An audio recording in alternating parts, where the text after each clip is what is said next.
அருள்குருநாதன் சோமசுந்தரநாயகர் திருவடிகள் போற்றி போற்றி. அருள்குருநாதன் மறைமலையடிகள் பலவடிகள் போற்றி போற்றி. அருள்குருநாதன் அழகரடிகள் அடிகள் போற்றி போற்றி. அருள்குருநாதன் ஆடலும் செய்யா திருவடிகள் போற்றி போற்றி. ஆடக மதுரை கரசே போற்றி. குருமணி போற்றி. தாய் கனகத்திரளில் போற்றி. மலராணி போற்றி போற்றி.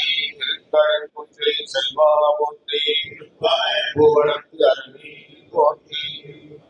எல்லா உலகங்களையும் தானே படைத்தும் காத்தும் மறைத்தும் ஒடுக்கியும் அருளவல்ல கண்ணுதல் பெருமானுடைய பெருங்கருணை திறத்தை நினைந்து உருகி நெகிழ்ந்து வழிபட்டு அருமையான இந்த சேலம் மாநகரில் ஆண்டுதோறும் திருவிழா நடைபெறுகின்ற காலகட்டத்தில் நம்முடைய முருகநாயனார் திருமடத்தின் சார்பாகவும் அர்த்தசாம வழிபாட்டு சிவனடியார் திருக்கூட்டத்தின் சார்பாகவும் விரும்புகிற அன்பர்களுக்கு சமய விசேட திக்குகளை செய்து வைக்கின்ற ஒரு நல்ல சூழலை எல்லாம் வல்ல பெருமான் அருள் தரும் பொற்கொடியம்மை உடனாய சுகவனேஸ்வர பெருமான் நமக்கெல்லாம் அருள் செய்திருக்கிறார்.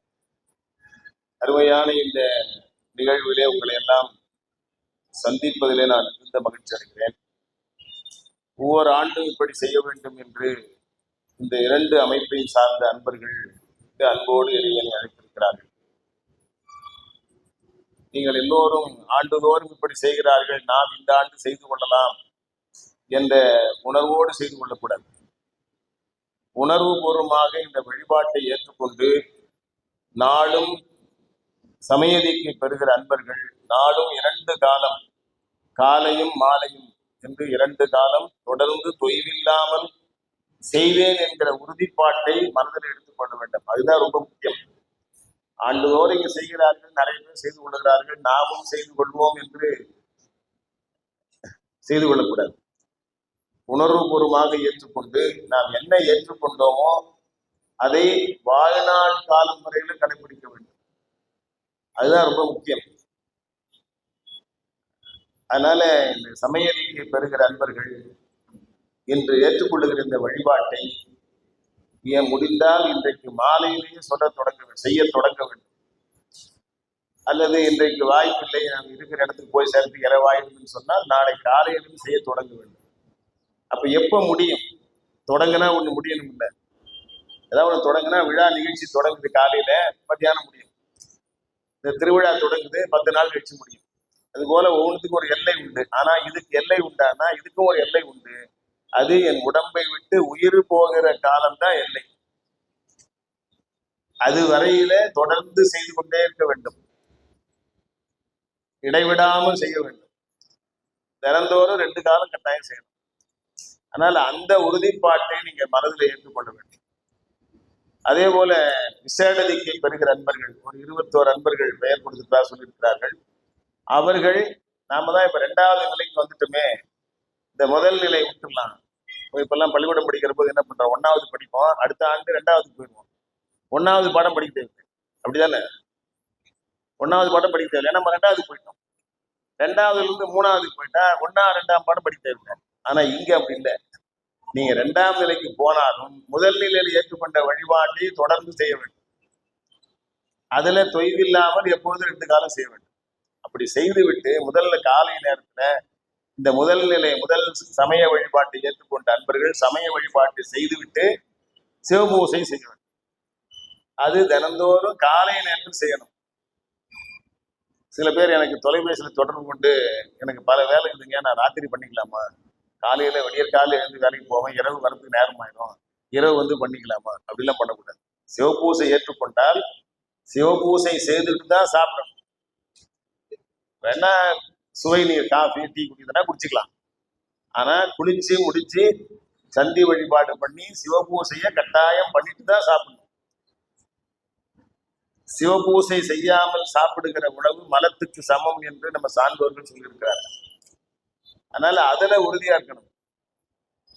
அப்புறம் எந்த வெளியூருக்கு போனாலும் அல்லது வெளியூருக்கு போக முற்பட்டாலும் இரவு தங்குகிற சூழல் வந்து விடுமோ என்று சந்தேகம் வருகிற போதே நாம எப்படி மறுநாளுக்கு வேண்டிய உணவுக்கு வேண்டிய காசு, உடை மாற்றுவதற்கு உடை, கையில செலவு, செல்போன், அதுக்கு வேண்டான சார்ஜ், இதெல்லாம் எப்படி மறவாம எடுத்துக்கணும்ல.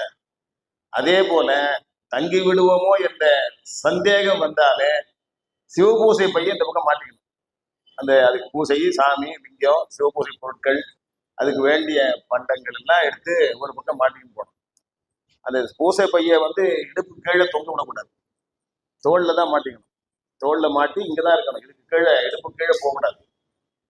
அதெல்லாம் ஒரு குறிப்பாக ஒரு உணர்ச்சியாக தெரிந்து கொண்டு அதெல்லாம் கட்டாயம் அது செய்வேன் என்ற உறுதிப்பாட்டை மனதில் ஏற்றுக்கொண்டுதான் இந்த வழிபாட்டை ஏற்றுக்கொள்ளணும். அப்புறம் எங்க வீட்டுல குழந்தை இருக்குதுங்க, 12-13 வயசு ஒரு பாப்பா இருக்குது. அந்த பொண்ணு பெரியவிடாயிடுச்சு.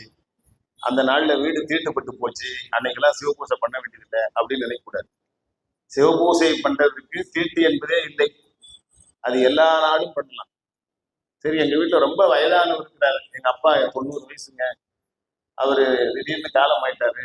இந்த 15 நாள் 16 நாள் வழிபாடு பூசைலாம் செய்யக்கூடாதுன்னு வீட்டுல சொல்லுவாங்க.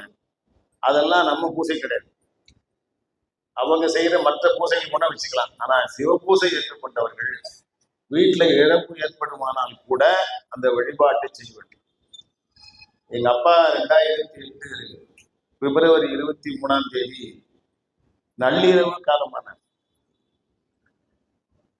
நள்ளிரவில் நட்டம் பயின்றாடு நாதன் என் தந்தையாருடைய உயிரை நள்ளிரவில் எடுத்து சென்றார். காலையில நான் சிவபூசை பண்ணேன். 2 நாள் எங்க அப்பா உடம்பு வச்சிருக்கேன். ஏன்னா தமிழ்நாட்டினுடைய பல்வேறு பகுதிகளில நிறைய அன்பர்கள் அவருக்கு தீட்சை செய்தால எல்லோரும் தகவல் தெரிந்து நாங்கள் வந்து கொண்டிருக்கிறோம் என்று சொன்னார்கள். அதனால உடனடியா அடுத்த நாள் எடுத்தா எல்லோரும் பார்ப்பதற்கு வாய்ப்பு இருக்காது என்று 2 நாள் உடம்பு வைத்திருந்து 2 நாள் கழிச்சு தான் எடுத்தோம். 3ஆம் நாள் காலையில் தான் எடுத்தோம். அந்த 2 நாளும் நான் பூசை பண்ணேன். எடுக்கிற அன்னைக்கும் சுருக்கமா பூசை பண்ணிட்டு அப்புறம் எடுத்துன்னு போய் அந்த உடம்பை, எங்க மரபு எரிக்கிற மரபு, ஆனா இந்த மாதிரி சிவபூசை செய்து வைத்த அன்பர்கள்லாம் எரிக்கக்கூடாது என்று ஒரு மரபு இருக்கிறது. நான் என்னுடைய தந்தையார் என்னை எரித்து விட வேண்டும், நம்ம மரபுப்படி எரித்து விட வேண்டும் என்று அவர் சொல்லி இருக்கிறார். அதனால அந்த முறைப்படி எரித்து விட்டு மீண்டும் வீட்டுக்கு வந்து குளிச்சு சிவபூசை பண்ணிட்டு தான் நான் சாப்பிட்டேன். இதே போல காஞ்சிபுரத்தில் ஒருத்தர் இருந்தார், அருணை வடிவேல் முதலியார் என்று அவருக்கு பெயர். பெரிய சித்தாந்தி, சைவ சித்தாந்த நூல் பற்றி நீங்கள் தூங்குகிற பொழுது எழுப்பி கேட்டால் கூட விளக்கம் சொல்லக்கூடிய ஒரு பெரிய சான்றோர். அவங்க மனைவி இறந்த போதும் அவர் பூசை பண்ணிட்டு இருந்தார். இதெல்லாம் எதுக்கு சொல்றேன்னா, நம்ம வீட்டுல ஏதாவது தீட்டு ஏற்பட்டது, ஏதாவது இந்த மாதிரி நிகழ்ச்சி ஏற்பட்டது, அதனால நம்ம பூசையெல்லாம் தள்ளி வைக்கணும், அதெல்லாம் பண்ணக்கூடாது, வீட்டுல மணி அடிக்கக்கூடாது, இதெல்லாம் சொல்வார்கள். அதெல்லாம் மூட நம்பிக்கை. அப்படி கிடையாது. பூசை பண்றதுக்கு, சாமி கும்பிடுறதுக்கும் எந்த நாளும் நிறுத்தக்கூடாது. எல்லா நாளும் பூசை பண்ணிட்டே இருக்கணும், எல்லா நாளும் சாமி கும்பிடணும். அந்த உணர்வை எல்லாம் நாம் பெற்றுக்கொள்ள வேண்டும். அதெல்லாம் உறுதிப்பாடா இருக்க வேண்டும். அதனால எந்த காலத்திலும் ஏற்றுக்கொண்ட சிவபூசையை நான் தொடர்ந்து செய்வேன். எந்நிலையில் நின்றாலும் எப்போதும் கொண்டாலும் மன்னியே செய்யும் தாழ் மறவாமை என்பது போல அந்த பூசையை நாங்க மறவாமல் செய்வோம், இடைவிடாமல் செய்வோம் என்கிற உறுதிப்பாட்டை நாம மனசில் எடுத்துக்கொள்ள ரொம்ப முக்கியம். அது பல அன்பர்கள், நானும் 25-26 ஆண்டா செய்து கொண்டிருக்கிறேன். 1999 நான் செய்து கொண்டிருக்கிறேன். அடிக்கடி சில அன்பர்கள், நான் வெளியூருக்கு வந்துட்டேங்கய்யா, வீட்டில் மறந்து வச்சுட்டு வந்துட்டேன். அது எப்படி மறக்கும்? பூசையை மறந்து வச்சுட்டேன்னு சொன்னா அப்ப இவ்வளவு நாள் நீங்க பூசையை ஒழுங்கா பண்ணன்னு அர்த்தம். அது மாதிரி மறந்து வச்சேன்னு சொல்லக்கூடாது. அப்ப என்ன பண்றதுன்னு வந்து கேட்கறாங்க, போன்ல தொலைபேசியில தொடர்பு கொண்டு கேட்பாங்க. அதுக்கு மாதிரிலாம் வழுவி விடக்கூடாது. அதெல்லாம் இருந்தாதான் ஏற்றுக்கொள்ளணும். இந்த மாதிரி கட்டுப்பாடுகள்லாம் இருக்குதுன்றது தெரிந்து கொள்ள வேண்டும். நம்ம எந்த நிலையிலும் பூசை பண்ணாம சாப்பிடக்கூடாது, எல்லா நாளும் பூசை பண்ணணும். இவர்களுக்கு எப்படி சமயநீக்கி பெறுகிற அன்பர்கள் அவங்க உடம்புல உயிர் இருக்கிற வரை செய்யணுமோ, அதே போல சிவபூசை ஏற்றுக்கொள்ள அன்பர்களும் உடம்புல உயிர் இருக்கிற வரையில கட்டாயம் செய்யணும். சரி, எதிர்பாராது ஏதோ ஒரு சிக்கல் வந்து மருத்துவமனையில சேர்ந்திருக்கிறோம். எங்க அப்பா மருத்துவமனைக்கு போதும் சிவபூசை பண்ணார். மருத்துவர்கள்லாம் இதெல்லாம் செய்யக்கூடாதுங்கன்றாரு. அது செய்யாம என்னால சாப்பிட முடியாதுங்கய்யா, சாப்பிட்டா தானே மாத்திரை சாப்பிட முடியும், மாத்திரை சாப்பிடாம இருக்கலாமா, அப்ப நான் சாப்பிடாம இருப்பேன்னு சொல்றாரு. இல்லைங்க மாத்திரை சாப்பிடணும், அப்போ சாப்பிட்டு தானே ஆகணும், சாப்பிட்டாகணும்னா பூசை பண்ணணுமேனு சாப்பிடணும். மருத்துவமனையில கூட பூசை பண்ணுவார். படுத்த படுக்கையா இருந்த போது அவருக்கு எழுந்து உட்கார்ந்து செய்ய முடியாத சூழல், அது இயற்கை திருவருள் அவருக்கு அப்படி அமைத்து விட்டது. அப்போ என்ன அந்த பூசையை பண்ண சொல்லி என் கையில் எடுத்து கொடுத்து, நீ பூசை பண்ணு, நான் பூசை பண்றதை பார்த்து நான் பூசெல்லாம் முடிச்ச பிற்பாடு அந்த பேர்வழி வழிபாடு செய்து அவருக்கு காட்டினா தொட்டு கும்பிட்டுட்டு அந்த திருநீர் எடுத்து பூசிக்கினே அதுக்கப்புறம் தான் அவருக்கு ஊட்டணும். படுத்த படுக்கையா இருந்த போது நானோ என் மனைவியோ அல்லது எங்க அம்மாவோ ஊட்டுவாங்க.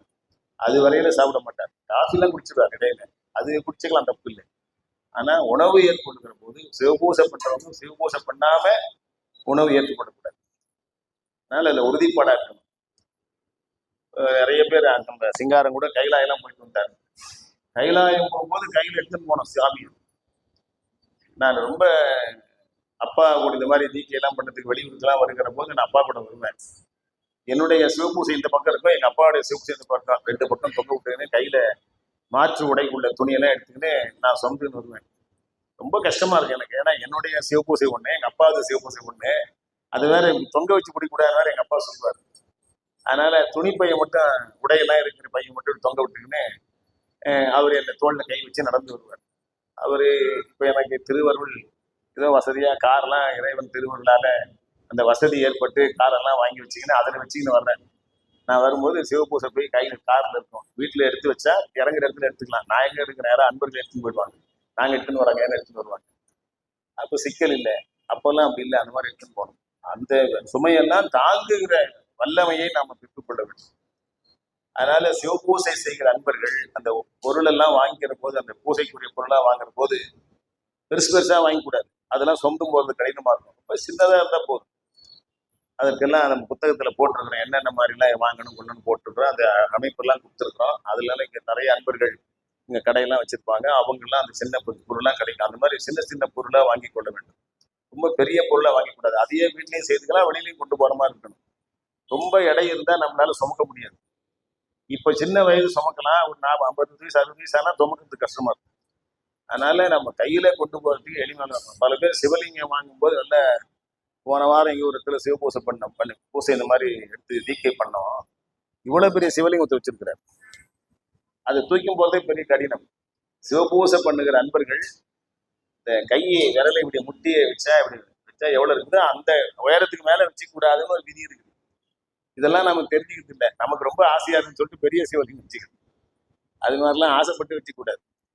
என்ன விதி இருக்குதோ அதுக்கு அந்த மாதிரி வச்சுக்கணும். ஆன்மார்த்தம் என்பது நம்ம இதயம் அளவுக்கு, நம்ம கை எப்படி சுருட்டி விட்டு எவ்வளவு இருக்குதோ அதுதான் நம்முடைய இதய அளவு. குழந்தைய பிடிச்சி பாருங்க, சின்னதா இருக்கும், அதுக்கு இதயம் அவ்வளவுதான் இருக்கும். அதனால இந்த அளவுக்கு மேல சிவலிங்கம் வச்சுக்க கூடாது. அந்த அளவு இருந்தா போதும். கொஞ்சம் இன்னும் கொஞ்சம் சிறதா கூட வச்சுக்கலாம். ஆனா அதிகப்படியான இந்த கை தான், இந்த அளவு தான் இருக்கும் உயரம், அதுக்கு மேல இருக்கக்கூடாது. அந்த மாதிரி நம்ம வாங்குற போதே அந்த மாதிரி செய்து வைத்துக் கொள்ள வேண்டும். பொருள் எல்லாம் சின்ன சின்ன பொருளா வைத்துக் கொள்ள வேண்டும். அப்புறம் நாள்தோறும் பூசை பண்ணணும், அதுல விடாம இருக்கணும். அப்புறம் சிவராத்திரி நாள், அதாவது சிவராத்திரி என்பது மகா சிவராத்திரி சொல்லப்படுகிற மாசி மாதத்துல வருகிற நாள்ல கட்டாயம் 4 காலம் பண்ணணும். காலையில சிவபூசை பண்ணிடுவோம், மாலையில 6 to 9 ஒரு காலம், 9 to 12 2வது காலம், 12 to 3 3வது காலம், 3 மணிலிருந்து 6 மணி வரை 4வது காலம். இந்த 4 காலம் கட்டாயம் பூசை பண்ணணும். நம்ம வீட்டிலேயே பண்ணிக்கலாம், இல்லை நாங்கள் அந்த நேரத்தில் ஏதாவது பெரிய தலங்களுக்கு போவோம்னா அந்த தலத்துல போய் உட்காந்து பண்ணிக்கலாம், தப்பு இல்லை. நான் பல ஆண்டு மயிலாப்பூர் கபாலீஸ்வரர் கோயில்ல இந்த 4 காலம் பூசை பண்ணியிருக்கேன். பெருமன்றத்தில் செயலாளர் இருந்த போது அங்கே இரவு முழுது விழா நடக்கும். 4 காலமும் விழா நடத்துவான், சொற்பொழிவு இசை நிகழ்ச்சி மாறி மாறி நடத்துவான். அந்த 4 காலம் நடக்கிற போது இடையில ஒரு 3/4 மணி நேரம் போய் தனியா உட்கார்ந்து பூசை பண்ணிட்டு எல்லாத்தையும் எடுத்து வச்சு திருப்பி வருவேன். அந்த மாதிரி சிவராத்திரி காலம் 4 காலம் பண்ணணும். சரி, சிவராத்திரி அன்னைக்கு 4வது காலம் பண்ணுகிற போது ஏறக்குறைய பொழுது விடிஞ்சிடும், 6 மணி ஆயிடும். மறுநாள் நான் காலையில பூசை பண்ணும் இல்ல, இந்த 4 காலம் சிவராத்திரிக்கு பண்ணது அடுத்த நாளைக்கு மறுபடியும் குளிச்சுட்டு ஒரு முறை பண்ணணும். நம்ம தான் 6 மணிக்கு பண்ணிட்டோமே, பண்ணும்போது முடிக்கும் போது 6:30 மணி ஆயிடுது, அதனால இன்னைக்கு பூசை பண்ணியாச்சுன்னு விட்டுறக்கூடாது. அடுத்த நாள் காலையில குளிச்சுட்டு மீண்டும் ஒரு முறை பூசை பண்ணணும். அது அன்னைக்கு பூசை பண்றது. முதல்ல பண்ண 4 காலம் பண்ணது சிவராத்திரிக்கு பண்ணது. நேத்து ஒரு அன்பர் போன் பண்ணார், சிவராத்திரி மாத சிவராத்திரி பார்த்தீங்களா, அதுல கூட பண்ணணுமா அப்படின்னு கேட்டார். உங்களுக்கு விருப்பம் இருந்தா பண்ணிக்கலாம், ஆனா அது கட்டாயம் இல்லை. உங்களுக்கு விருப்பம் அப்படின்னா நீங்க பண்ணிக்கங்க, ஆனா மாத சிவராத்திரிக்கு பண்ணணும்னு கட்டாயம் இல்லை. விருப்பம் இருந்தா பண்ணிக்கலாம். மகா சிவராத்திரி சொல்லப்படுகிற மாசி சிவனிராவில் கட்டாயம் 4 காலம் பண்ணணும். அதுல உறுதியா இருக்க வேண்டும். இதையெல்லாம் நம்ம மனசுல வாங்கி கொள்ள வேண்டும். அம்பாள் சாமிக்கு பூசை பண்ணாரா, அதுக்கு முடிவே இல்லை அப்படின்னு நம்ம திருமுறை சொல்லு. அவங்க பண்ணுகிற பூசைக்கு முடிவே இல்லை, இப்பவும் பண்ணிருக்கிறாங்க. அப்படி தினந்தோறும் நாம பண்ணுகிற ஒரு சூழலை உண்டு பண்ணி கொள்ள வேண்டும். ரொம்ப எளிமையான முறையில வடமொழியில செய்கிற அந்த வழிபாட்டு முறையிலிருந்து கொஞ்சம் மாறி நம்ம இயல்பாக செய்வதற்கு, எளிமையாக செய்வதற்கு ஏற்ற வகையில இந்த முறைகளை எல்லாம் என்னுடைய குருநாதர் அழகர் அடிகளார் அவர்கள் நமக்கெல்லாம் தொகுத்து கொடுத்திருக்கிறார். ரொம்ப எளிமையா பூசை பண்றது. நீங்க அந்த வடமொழியில பூசை பண்றதை பாத்தீங்கன்னா ரொம்ப நேரமாக ஆவரண பூசைன்னு நிறைய செய்துட்டு இருப்பாங்க. சாமி எடுத்து வச்சு அபிஷேகம் பண்ணி எடுத்து வச்சிருவாங்க. நம்ம இதுல அப்படி இல்லை. பரிவார மூர்த்திகள் எழுந்தருளை பண்ணணும் கட்டாயம். இப்ப நாம ஒரு ஒரு அமைச்சர் இந்த ஊருக்கு வரான்னு வைங்க. அமைச்சர் வருவதற்கு முன்னாலேயே இந்த மாவட்ட ஆட்சியர் நிற்பார். அவரு கீழே இருக்கிற பல்வேறு பொறுப்புகள் இருக்கிற அன்பர்கள்லாம் நிற்பாங்க. அவங்களே ஒரு 20-30 பேர் வந்துருவாங்க அவரு அமைச்சர் வராதுன்றதுக்காக. அதுவே முதலமைச்சர் யாருன்னு வைங்க, 100 பேர் வந்துருவாங்க. அதுவே தலைமை அமைச்சர் டெல்லியில இருந்து வராருன்னு வைங்க, அந்த அதிகாரிகளே 200-300 பேர் இருப்பாங்க. பாதுகாப்புக்கு ஒரு 200-300 போலீஸ். ஒரு சாதாரண ஆன்மாவுக்கே இவ்வளவுன்னா, எல்லாம் வல்ல பரம்பொருள் வருகிற போது தனியா சாமி மட்டும் எடுத்து வச்சு பண்ணாமல் பரிவார மூர்த்திகள்னு முக்கியமான சிலவற்றையாவது எழுந்தருளை செய்து பண்ண வேண்டும் என்று பரிவார மூர்த்திகளுக்கு முதல்ல எழுந்தருளை செய்யணும். அதெல்லாம் அந்த புத்தகத்துல போட்டிருக்கணும். நம்ம வரையொலியில கூட இந்த சந்திய வழிபாடு எப்படி செய்வது, சிவபூசை எப்படி செய்வது என்று நான் சொல்ல சொல்ல நம்ம தியாகராஜன் செய்து காட்டியிருப்பார். அதையெல்லாம் வரையொலியில நீங்க போய் சிவதீக்கை சிவபூசை அப்படின்னு போட்டீங்கன்னா வரும். அதுல பார்த்தா தெரியும். அதெல்லாம் இன்னைக்கு மத்தியானத்துக்கு மேல நீங்க அந்த வலையொலியில பார்த்து தெரிந்து கொண்டு புத்தகத்தையும் படித்து செய்ய தொடங்கும். இதெல்லாம் நல்லா தெரிஞ்சுக்கொண்டு செய்யணும். முதல்ல கொஞ்ச நாளைக்கு பூசை செய்யற போது சமயதீக்கு செய்யற நண்பர்களா இருந்தாலும் விச நண்பர்களா இருந்தாலும் முதல்ல கொஞ்ச நாள் அதிக நேரம் ஆகும். இவருங்க சிவபூசை சமயதீக்கு பெறுகிற நண்பர்கள் இந்த புத்தகத்தை பார்த்து பார்த்து முதல்ல என்ன, அடுத்தது என்ன, அதுக்குள்ள பாடல் என்ன, அதெல்லாம் பார்த்து பார்த்து படிச்சு சொல்லி ஒன்று ஒன்றா செய்யறதுக்கு ஒரு 40-50 நிமிடம் கூட ஆகும். 1 மணி நேரம் கூட ஆகலாம். ஆனால் அந்த வரிசை முறை, அதில் இருக்கிற திருமுறை தொடர்கள், திருமுறை பாடல்கள், இந்த வரிசை முறையும் திருமுறை பாடல்களும் நன்றாக உள்வாங்கி கொண்டால் ஒரு 15 நிமிடத்துல இந்த வழிபாட்டு செய்து முடிக்க முடியும். அதாவது சமயதிக்கு அன்பர்கள் காலையில ஒரு 15 நிமிடம், மாலையில ஒரு 15 நிமிடம். மாலை என்பது இரவு நாம் எப்போ வீட்டுக்கு வருகிறோமோ அந்த நேரம் வைத்துக் கொள்ளலாம். சரியா 6 மணிக்கு நீங்க சாயங்காலம் பூசை பண்ண முடியுமா? எல்லாருக்கும் பண்ண முடியாது, வாய்ப்பு இருக்காது. அதனால நாம மாலை என்பதை நாம எப்பொழுது அலுவல் முடித்து வீட்டுக்கு வருகிறோமோ அதை என்று அந்த நேரம் என்று வைத்துக் கொள்ளலாம். இதை எங்க குருநாதர் எனக்கு சொல்லியிருக்கிறார். அது போல வைத்துக் கொள்ளலாம். அதே போல சிவபூசை பெறுகிற அன்பர்களும் இந்த மாதிரி காலையில கட்டாயம் செய்யணும். சிவராத்திரி 4 காலம் பண்ணணும். அப்ப முதல்ல இந்த புத்தகத்தை பார்த்து படித்து தெரிந்து கொண்டு பண்றதுக்கு ஒரு 3 மணி நேரம் ஆகும். ஒரு 10-15 போன மாதம் செய்த போது சில அன்பர்கள் செய்து கொண்டு அதில் ஒரு அன்பர் தொலைபேசியில் கொண்டு, ஐயா தினந்தோறும் காலையில 3 மணிக்கு எழுந்து குடிக்கிறீங்க ஐயா, பூசை முடிக்கிறதுக்கு எனக்கு 7 மணி ஆகுதுங்க ஐயா, இவ்வளவு நேரம் பண்ணணுமாங்க ஐயா அப்படின்னா, இல்லை நீங்க அந்த வரிசை முறை அதுல இருக்கிற பாடல்லாம் நல்லா தெரிஞ்சுக்கிறீங்கன்னா அவ்வளவு நேரம் ஆகாது. பார்த்து படிச்சு சொல்லி சொன்ன ஒரு மனப்பாடம் படிச்சு வச்சுங்க, வேகமா சொல்லிக்கலாம்ல. அப்படி செய்ய ஆரம்பிச்சீங்கன்னா நீங்க ஏறக்குறைய 1 மணி நேரத்துல முடிச்சு கொள்ளலாம். இந்த சிவபூசை கூட நல்லா பழகிட்டா, இந்த வரிசை முறைப்படி பழகிட்டால் 1 மணி நேரத்தை செய்ய முடியும். கொஞ்சம் முந்தி போனா 1.25 மணி நேரம், அவ்வளவுதான். 2 அன்பர்களும் சமயத்திற்கு நண்பர்களும் தினந்தோறும் திருமுறை படிக்கணும். காலையில பூசை முடிச்ச உடனே உங்களுக்கு படிக்கிறதுக்கு நேரம் இருந்தா படிக்கலாம். இல்லை எனக்கு அதுக்கெல்லாம் வாய்ப்பு இல்லைங்க, பூசை முடிச்சுட்டு உடனே அலுவலகத்துக்கு போனோம் இல்லை மற்ற பணிகளுக்கு போனோம்னா மாலையில ஓய்வு கிடைக்கிற போது வந்த உடனே தினந்தோறும் ஒரு பதிகமாவது படிக்க வேண்டும் என்கிற உறுதிப்பாட்டை நீங்கள் எடுத்துக்கொள்ள வேண்டும். தினந்தோறும் ஒரு பதிகமாவது படிக்கணும். நம்ம வழிபாடு பண்ணுகிற போது பஞ்சபுராணம் சொல்றோம் அல்லது 12 திருமுறை சொல்றோம். நேரத்துக்கு ஏற்ப 12 திருமுறை சொல்லணும். ஆனா நம்ம சான்றோர்கள் ஆறுமுகனாவது காலத்துல நம்ம கோயில் எல்லாம் 12 திருமுறை சொல்றதுக்காக விடமாட்டாங்கன்னு அன்னைக்கே அவர் உணர்ந்துட்டாரு ஆறுமுகனாவரர். அதனால எதிர்காலத்துல 12 திருமுறை பாடத்துக்கெல்லாம் கோயில்ல விடமாட்டாங்க ஓதுவார்கள. அதனால 5 பாடலாவது சொன்னா போதும்னு ஆறுமுகனாவது காலத்துலதான் பஞ்சபுராணமே வந்தது. அதுக்கு முன்னாடி 12 திருமுறை தான் சொல்லணும். அதுலயே 14 பாட்டு வந்துடும். 8ஆம் திருமுறையில திருவாசகம் திருக்கோவையார், 9ஆம் திருமுறையில திருவிசைப்பா திருப்பல்லாண்டு சேர்த்தா 14 பாட்டு வந்துடும். எப்படி 14 நூல்கள் சாத்திரமோ அது போல தோத்திரமும் 14 நூல்கள் தான். ஆனா நம்ம சொல்லும் போது திருவாசகம் 8ஆம் திருமுறைன்னு சொல்லுவோம். அது 2 பிரிவா இருக்கும். இப்போ 9ஆம் திருமுறை 2 பிரிவா இருக்கும். அதை நம்ம சொல்லும் போது சொல்றது இல்லை. ஆனா பாடும்போது இதுலையும் பாடுவோம், அதுலையும் பாடுவோம். அதனால இதுவும் 14, அதுவும் 14 தான். அதனால நம்ம தினமும் பூசை பண்ணுகிற போது நேரத்தினுடைய அருமை கருதி பஞ்சபுராணம் சொல்லிக்கலாம். ஆனா தினந்தோறும் ஒரு பதிகம் படிக்கிறதுக்கு பாராயணம் பண்ணி கொண்டே வர வேண்டும். அப்புறம் வாய்ப்பு நேருகிற போதெல்லாம் இருசாராரும் பாடல் பெற்ற தலங்களை சென்று வழிபாடு செய்ய வேண்டும். எல்லா கோயிலும் உயர்ந்ததுதான். அது வந்து எல்லா கோயிலும் இருக்கிற சாமியும் பெருமான் தான், கைலை நாதன் தான் எல்லா இடத்துலையும் இருக்கிறார். கைலாய நாதனையே காணலாமே ஒரு பதிகம் இருக்கிறது நம்முடைய திருமுறையில. அதுல பல தலங்களை சொல்லி கைலாய நாதனையே காணலாமே, அதெல்லாம் கைலாயநாதன் தான் இங்கே இருக்கிறார் அப்படின்னு சொல்ற மாதிரி இந்த பாடல், இந்த பதிகம் முழுது அப்படி இருக்கும். இறுதி ஒவ்வொரு பாடல் இறுதியிலையும் கைலாயநாதனையே காணலாமே, கைலாயநாதனையே காணலாமேன்னு இருக்கும். எல்லா தலங்களையும் சொல்லி அந்த தலங்கள்லாம் கைலாயம் தான் இருக்கிறார், வேறு பேர்ல இருக்கிறார். இந்த தலத்துல சுகவீரேஸ்வராக இருக்கிறார். எங்க திருக்கழுக்குன்ற குலதெய்வம் வேதகிரீஸ்வரா இருக்கிறார். சைதாப்பேட்டையில காரணீஸ்வரா இருக்கிறார். நான் இருக்கிற பொழிச்சலூர்ல அகத்தீஸ்வரா இருக்கிறார். ஆனா எல்லாமே கைலாயநாதன் தான்.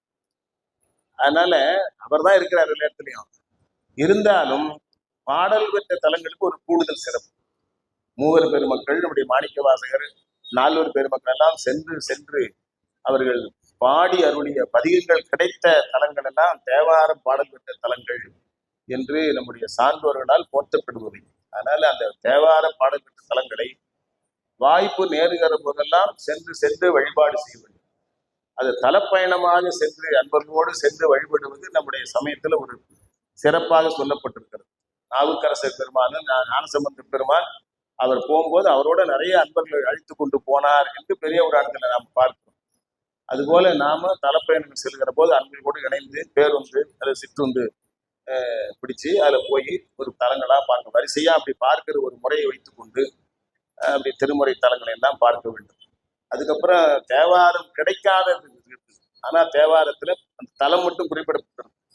அப்படி ஒரு 300 சில தலங்கள் இருக்குது. அது வைப்பு தலங்கள் என்று பெயர். வாய்ப்பு நேர்ந்தால் அந்த தலங்களையும் சென்று வழிபாடு செய்யலாம். இப்படியெல்லாம் ஒரு பழக்கத்தை, நெறிமுறையை நாம் உண்டு பண்ண வேண்டும். அப்புறம் இந்த சிவபூசை, இந்த தீக்கை பெறுகிற அன்பர்கள் எல்லோருடைய அன்பு செலுத்த வேண்டும். பொதுவாகவே எல்லாருக்கும் அன்பு செலுத்தலாம், தீக்கை பெற்றாலும் பெறாவிட்டாலும். ஆனால் தீக்கை பெற்ற அன்பர்களுக்கு மற்ற அன்பரிடத்துல ஒரு அன்பு செலுத்துகிற தன்மை வேண்டும். அவங்க மேல கோபப்படுறது, அவங்க மேல வேற மாதிரி எண்ணம் கொள்ளுதல், அவங்க மேல அவங்க கொஞ்சம் தொண்டு அதிகம் செய்தாங்கன்னா நமக்கு பேர் வரலன்னு நினைக்கிறது, இந்த மாதிரி எண்ணங்கள் இருக்கக்கூடாது. எல்லாரும் ஒரே மாதிரி நினைக்கும். எல்லாம் எது நடந்தாலும் அது திருவருளால் நடப்பது. நமக்கு திருவருளில் அவர் செய்கிற திருவருள் இருக்கிறது என்று கருதி கொள்ள வேண்டும். அதன் மேல பொறாமப்படுறதோ அல்லது வேறு மாதிரி எண்ணுவதோ ஒருபோதும் இருக்கக்கூடாது. அதனால கோபம் வரக்கூடாது. வர்ற இடத்துல சில இடத்துல கோபம் வரதான் செய்யும். வீட்டுல பையன் தப்பு பண்ணா கோபம் வரதான் செய்யும். ஆனா அன்பரிடத்துல கோபப்படக்கூடாது. இதெல்லாம் நாம் ஒரு கொள்கையாக வைத்துக் கொண்டு இதையெல்லாம் மனதில் உள்வாங்கி கொண்டு இந்த தீக்கை ஏற்றுக்கொள்ள வேண்டும் என்று கேட்டுக்கொண்டு, இந்த தீக்கையில என்ன செய்ய போகிறோம் என்பதெல்லாம் சிகார பேசுகிற போது சொன்னார். ஒன்றை தீமையை கெடுத்து நன்மையை கொடுத்தல், அதுதான் அடிப்படை. தீமை என்பது நம்முடைய உடம்பில், உணர்வில் நாம் செய்த இதுகாரம் செய்து வந்த அந்த வினைகளை எல்லாம் நீக்குதல் ஒண்ணு, பார்வையினாலே நீக்குதல். அப்புறம் தீமையை தீர்த்தல் அது. அதுக்கப்புறம் நன்மையை கொடுத்தல், உபதேச மந்திரத்தை காதல் சொல்ல நன்மையை கொடுத்தல். இந்த 2 நிகழ்வுகள் தான் இப்ப நடக்க போறது. அதுல முதல்ல எல்லா அன்பர்களையும் அழைத்து வந்து அவர்களை பார்த்தல், தொடுதல், மானதம் என்று 3 வழிபாடு செய்யப்பட்டிருக்கிறது. உங்கள் கண் புருவ நடுவை நான் பார்க்க, என்னுடைய நீங்கள் பார்க்க, பார்வையினாலே பக்குவப்படுத்துதல். அடுத்து தொடுவதனாலே ஸ்பரிசம் என்று பெயர். முதல்ல பார்ப்பது என்பது நயனம், நயன தீக்கை என்று பெயர். அது திருநோக்கம் செய்தல் என்று பெயர். அடுத்தது தொடுதல், ஸ்பரிச தீக்கை என்று பெயர். தொடுவதனாலே ஒரு பக்குவப்படுத்துதல். அப்படி தொடுகிற போதே மனதாலே உங்களுடைய ஆன்மாவை தீண்டி தூய்மைப்படுத்துதல். இந்த 3 வழிபாடு இங்க இருக்கிற 70 அன்பர்கள் யாருக்குறைய இருக்கிறீர்கள், 70 பேருக்கு செய்யணும். அது எவ்வளவு நேரம் ஆகுன்னு பாருங்க. மணிக்கு 11 ஆகும். அந்த 70 பேருக்கு அது பண்ண பிற்பாடு நாம் எல்லாம் இனிமேல் வேற வேற நிலையில் இல்லை, எல்லாரும் ஒரு நிலையில சைவர்களாக சிவனடியார்களாக இருக்கிறோம் என்ற வகையில ஒரு நூல் சாத்தி அதுக்கப்புறம் இங்க வேள்வி செய்யப்படும். இந்த வேள்வியில ஏற்கனவே பல அன்பர்களுக்கு தெரியும். இந்த இதற்கென்று சில பாடல்களை, பதிகங்களை எங்களுடைய குருநாதன் பெருமக்கள் தொகுத்திருக்கிறார்கள். அதுல ஞானசம்பந்தரும் நாவுக்கரசரும் அவருடைய நமசிவாய பதிகம், சுந்தரமூர்த்தி சாவனுடைய தவநெறி பதிகம், மாணிக்கவாசகருடைய சிவபுராணம் நமச்சிவாய தொடங்குகிற இந்த 4 பதிகங்கள் முதல்ல விநாயகருக்கு அகவல் சொல்லி இந்த 5 பதிகங்கள் சொல்லி வேள்வி நிறைவு செய்து அப்புறம் எழுந்தருள பண்ணி இறைவனை தீமுகத்திலிருந்து திருக்குடங்களில் இறங்குமாறு வேண்டி அதை வழிபாடெல்லாம் செய்து மலர் வழிபாடு செய்து நேரத்தினுடைய அருமை கருதி பஞ்சபுராண விண்ணப்பம் சொல்லி திருவடி விண்ணப்பம் சொல்லி இந்த வழிபாட்டை நிறைவு செய்து முதல்ல விசேடரிக்கை பெறுகிற நண்பர்களுக்கு அந்த திருக்குடங்களை எல்லாம் கொடுத்து தக்க இடத்தில் அமர வைத்து அவர்கள் கும்பநீர் சொருகின்ற நிகழ்ச்சி நடைபெறும். அதனை தொடர்ந்து அவர்கள் வேறு உடை மாற்றிக்கொண்டு இதுகாலம் செய்து வந்த சந்தி வழிபாட்டை மீண்டும் ஒரு முறை கட்டாயம் செய்யணும். ஏன்னா இதுகாலம் சமயதீக்கை பெற்ற போது சொன்ன மந்திரம் வேற, அது என்னையோட நிறைவு பெறுகிறது. அடுத்து சிவதீக்கை பெறுகிற போது இன்னொரு புதிய மந்திரம் உங்களுக்கு சொல்லப்படும். அதனால நாம் இதுகாலம் செய்து வந்த மந்திரத்தை இன்றைக்கு அடுத்த நிலைக்கு செல்லுகிற போது நிறைவாக ஒரு முறை அதை மீண்டும் ஒரு முறை அந்த 5 எழுத்தை எண்ணுதல் வேண்டும். முறைப்படி திருநீர் அணிந்து கொண்டு அனுஷ்டானம் பண்ணிட்டு அந்த 5 எழுத்தை எண்ணி முடித்து வர வேண்டும். அதற்கு இடையில முதல்ல சமயதீக்கை அன்பர்களுக்கு திருநீர் எடுத்து ஹோமச்சாந்தெல்லாம் வைத்து அவர்களுக்கு உபதேசம் செய்யப்படும். நீங்க வந்தவுடன் ஒவ்வொருவராக அழைத்து வந்து உங்களை உட்கார வைத்து உங்களுக்கு புதிய மந்திர உபதேசம் செய்து சிவலிங்கத்தின்மை எடுத்துக் கொடுத்து உறுதிமொழி எடுத்தல். நம்முடைய காரைக்கால் அம்மையார் அருமையா ஒரு பாடல் பாடியிருக்கிறார். அது எனக்கினிய எம்மானை ஈசனை யான் என்றும் மனக்கினிய வைப்பாக வைத்தேன், எனக்கு அவனை கொண்டேன், பிரானாக கொள்வதுமே இன்புற்றேன் அப்படின்னு அருமையான ஒரு பாடல். பிரானா கொள்வதுன்னா தெரியாதவனாக வைத்துக் கொள்ளுதுன்னு அர்த்தம். பிரான்னா தெரியாது இருப்பவன் அர்த்தம். எப்பவும் பெருமான் பிரியாதான் இருக்கிறான்.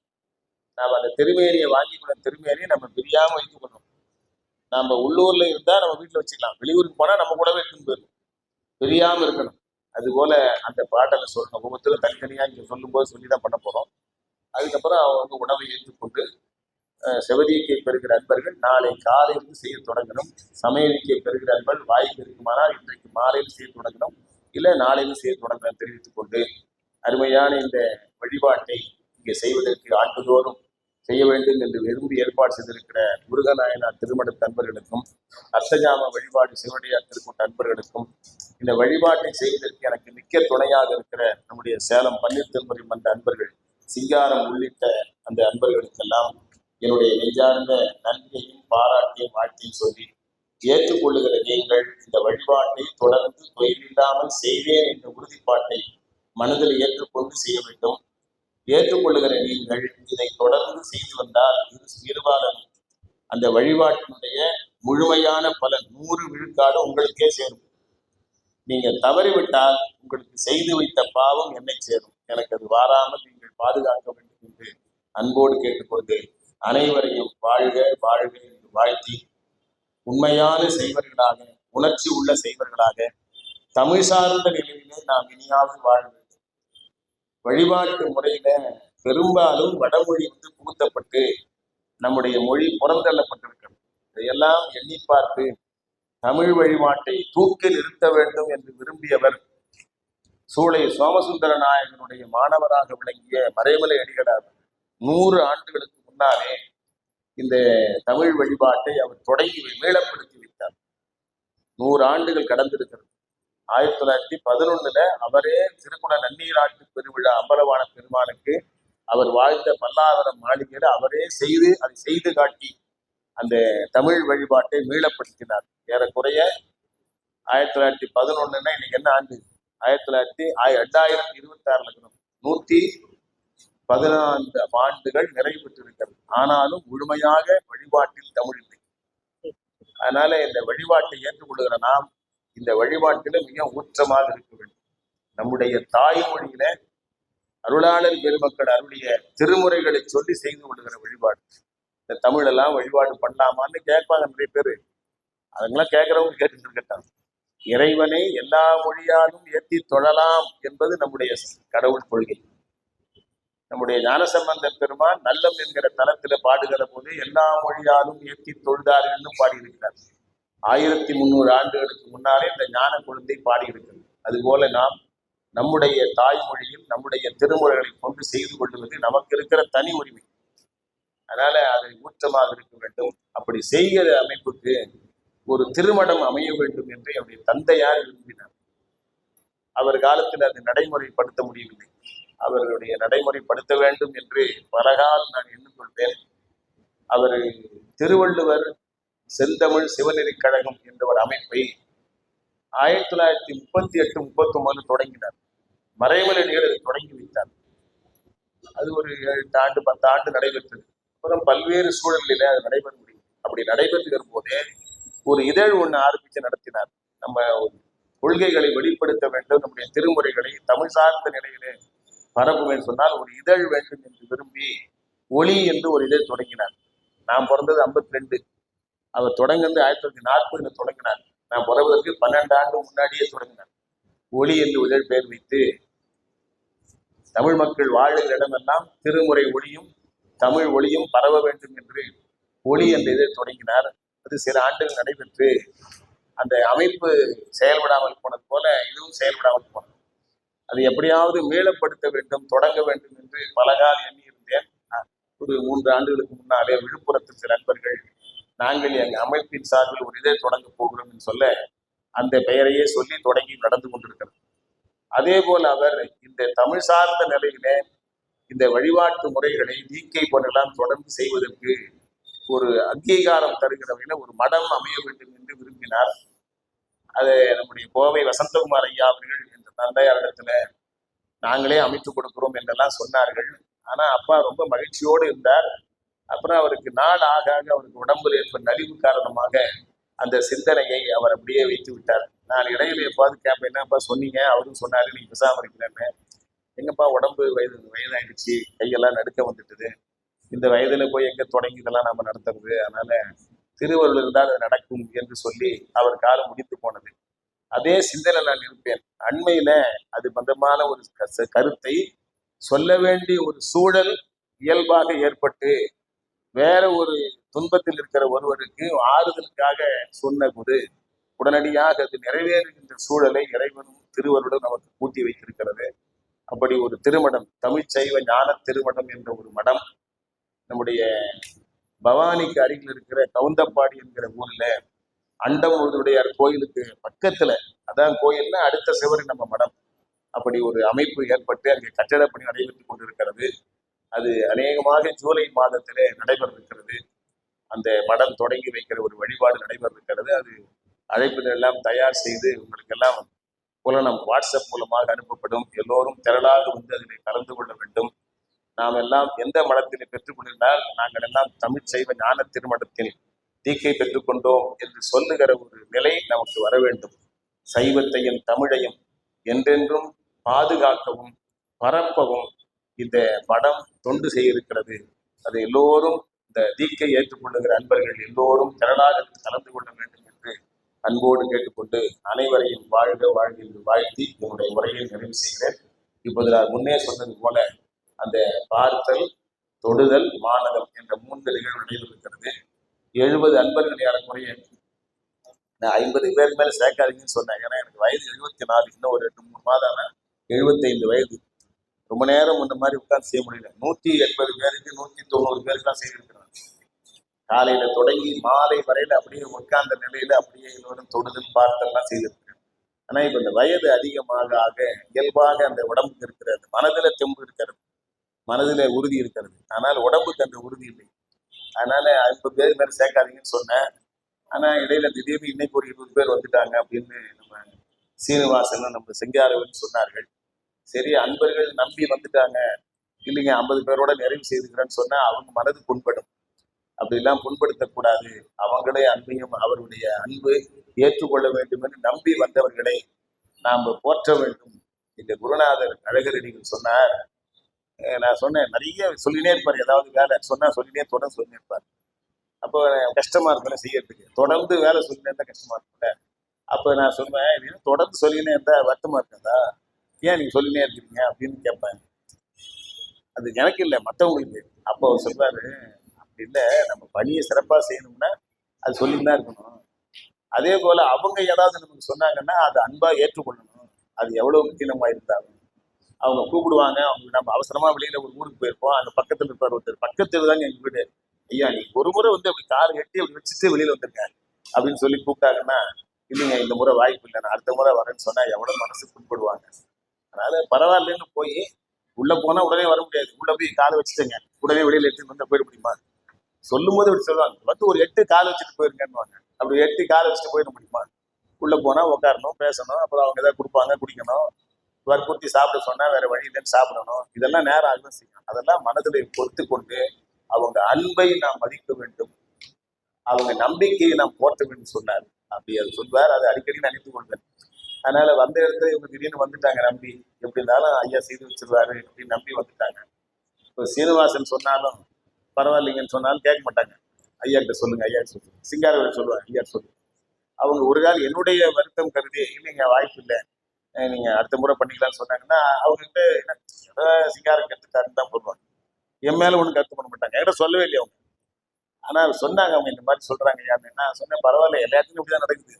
50 பேர் சொல்லுவாங்க, 80 பேர் உட்காந்துருப்பாங்க. அது மாதிரி நடக்கும். அது என்ன பண்ண முடியும்? ஆனா அந்த அன்பை, அவருடைய நம்பிக்கையை, அவர் நம்பி வந்ததை நாம போற்ற வேண்டும் என்பதற்காக அவர்களையும் இணைத்துக் கொள்ளலாம் என்று சொல்லியிருக்கிறேன். என்னன்னா அவர் 30 பேர் சமயம் சொன்னார். நான் 35 புத்தகம் கொண்டு வந்திருக்கிறேன். இப்ப 49 பேர் உட்காந்துருக்கீங்க, 14 பேருக்கு புத்தகம் இல்லை. அதுதான் கொஞ்சம் மனசு நெருடல. அவங்களுக்கு எல்லாம் புத்தகம் கொடுக்க முடியலையான்னு அதை ஏதாவது ஜெராக்ஸ் எடுத்தாவது கொடுங்கன்னு சொல்லியிருக்கிறேன். அது ஏற்பாடு பண்ணிருப்பான்னு கருதுகிறேன். அதனால எப்பவுமே நம்ம ஏதாவது நிகழ்ச்சி சொன்னா அந்த நிகழ்ச்சியில நாம பங்கு கொள்ள சொன்னா முதல்லயே சொல்லிடணும். சொல்ற இடத்துக்கு போய் அங்க போய் சொல்லிக்கலாம் அப்படின்னு நினைக்க முடியாது. நேற்று சொல்லியிருந்தா கூட நேற்று 3:30 மணிக்கு மேல தான் புறப்பட்டேன். வரும்போது நான் கூட ஒரு 10 புத்தகம் கையில் எடுத்துக்கிட்டு போறேன் வண்டியில. அது என்ன கஷ்டமா நினைக்கிறேன். அதனால இனிவரும் காலங்களில் அப்படி நீங்கள் செயல்படுவதற்கு கற்றுக்கொள்ள வேண்டும் என்று கேட்டுக்கொண்டு, அவர்கள் மனத்தையும் புண்படுத்தக்கூடாது என்பதற்காகவும், எனக்கு கொஞ்சம் வருத்தம், ஒரு மணி நேரம் உட்கார்ந்து கஷ்டமா இருந்தாலும் அதையெல்லாம் பொருட்படுத்தாமல் உங்களையும் இணைத்து இந்த வழிபாட்டை செய்து வைப்பேன் என்பதை சொல்லி அனைவரையும் வாழ்த்தி விடைபெறுகிறேன். நன்றி, வணக்கம்.